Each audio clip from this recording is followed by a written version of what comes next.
پنجاب کے شہر نارووال میں FGRF کے تحت شجرکاری مہم کے تحت پودے لگائے گئے، جس میں گجرانوالہ ڈویژن کے نگران، ڈسٹرکٹ نارووال کے نگران اور دیگر اسلامی بھائیوں نے حصہ لیا۔ اس حوالے سے گجرانوالہ ڈویژن کے نگران نے مدنی خبروں سے گفتگو کرتے ہوئے بتایا، جشن ولادت کی آمد ہے، ہر اسلام بھائی 15 پودے لگائیں، انشاءاللہ ہم پرچم پہ لگائیں گے اور ملک کو سرسبز بنائیں گے۔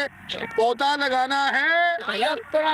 ادھر سعید آباد traffic police training centre district Keamari میں بھی شجرکاری مہم کے تحت پودے لگائے گئے، جس میں ڈسٹرکٹ نگران DSP شبیر حیدر، پولیس اہلکار اور دیگر اسلامی بھائیوں نے شرکت کی۔ عاشقان رسول نے پودے لگائے اور دعا بھی کروائی گئی، جبکہ DSP شبیر حیدر نے دعوت اسلامی کی کاوشوں کو سراہا اور مدنی خبروں کو اپنے تاثرات بھی دیے۔ انہوں نے بہت ہی ایک اعلیٰ کام کیا ہے کہ یہاں پہ شجرکاری کی ہے، یہاں پہ اچھے پودے لگائے ہیں اور ہم ان کے بہت ہی مشکور اور ممنون ہیں۔